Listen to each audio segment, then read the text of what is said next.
talk about this hidden force, this really powerful psychological mechanism that's shaping our emotional lives in ways we probably don't even realize.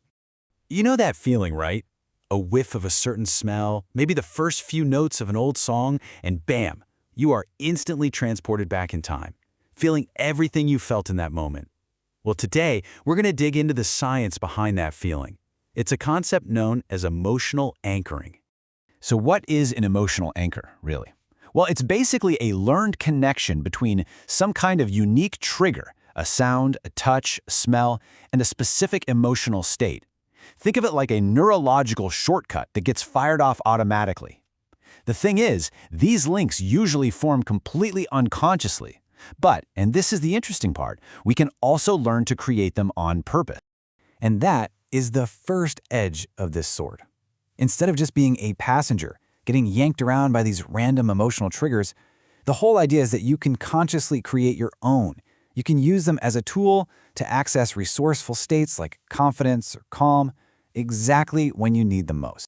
Yeah, this is actually a skill you can train, and the process is surprisingly simple. First, you think of a powerful positive memory, a time you felt absolutely unstoppable, or maybe completely at peace.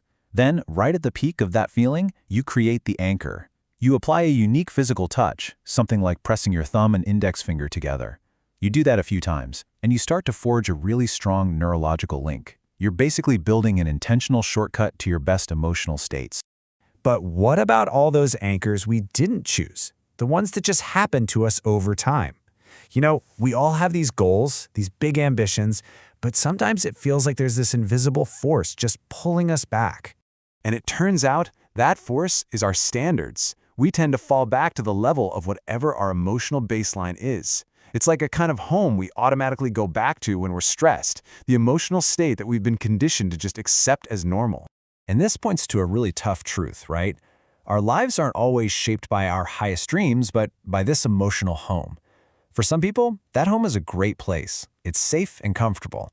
But for others, it's a familiar state of anxiety or frustration that they just can't seem to shake. So what happens when that emotional home is a place of longing and instability? Well, it creates the absolute perfect conditions for the other edge of the sword to show up, a deeply destructive and addictive cycle, especially in our relationships. This brings us to a psychological principle called intermittent reinforcement. And this is the exact same thing that makes gambling so ridiculously addictive. You pull the lever on a slot machine, and you have no idea if you're going to win. The reward comes just often enough and at totally random times to keep you glued to the hope that the next pull will be the one. Now, just look at how this plays out in a relationship. It is the classic hot and cold dynamic. The action? You try to please your partner. The reward? Unpredictable affection. The result is exactly the same as the slot machine, an addictive cycle. This unpredictability creates an obsessive need for the win, that moment of affection, and it completely traps. This quote from the writer Brenna Holman just nails it. She's describing her experience in a relationship with a man named Dylan, and she realized she was caught in this exact loop, doing anything and everything to get back to the good times, just like someone at a slot machine desperately hoping for a payout. So here's how the trap was set. The relationship started out amazing. He was charming, romantic, classic love bombing. And that established a super powerful, positive anchor for Brenna.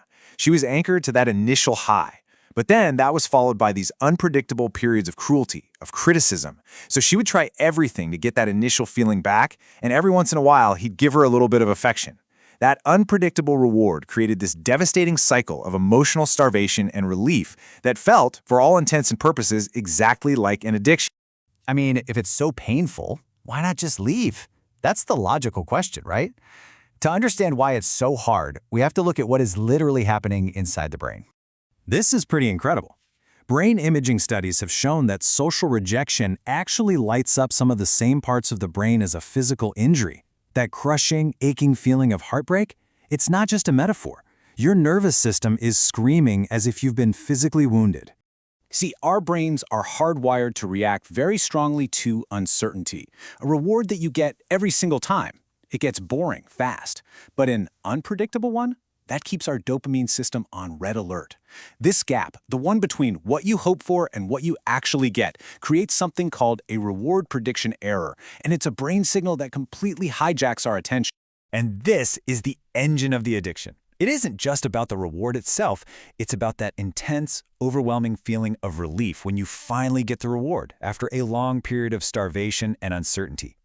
That massive dopamine surge reinforces the entire cycle, training you to endure the absolute worst lows just for a chance at another one of those highs. So, how in the world do you break a cycle that's being reinforced by your own brain chemistry? Well, it has to start with awareness. It has to start with recognizing the pattern for what it really is, a form of manipulation, not some sign of a passionate, complicated love. For Brenna, this was her turning point. She finally stopped hiding the truth and told a friend what was going on. And her friend's simple, direct response, "Yeah, grown men shouldn't do that." It was like a light switch. It helped her see the whole situation from the outside and validate her own reality. It wasn't normal, and it wasn't okay. So this really gives us a clear path forward. It all starts with acknowledging the hot and cold pattern for what it is. Then it's about breaking the secrecy and getting that crucial outside perspective. But maybe most importantly, it's about understanding that the addiction is to the cycle, to that roller coaster of hope and relief, not necessarily to the person themselves. And finally, it's about re-anchoring your sense of self-worth to things you actually control, completely outside of their unpredictable approval. Ultimately, understanding this double-edged sword is all about empowerment. It gives us the clarity to see when we're being controlled by these destructive patterns, but it also gives us the tools to consciously build the positive anchors that actually serve our goals, our well-being, and our own vision for a life that we want to live.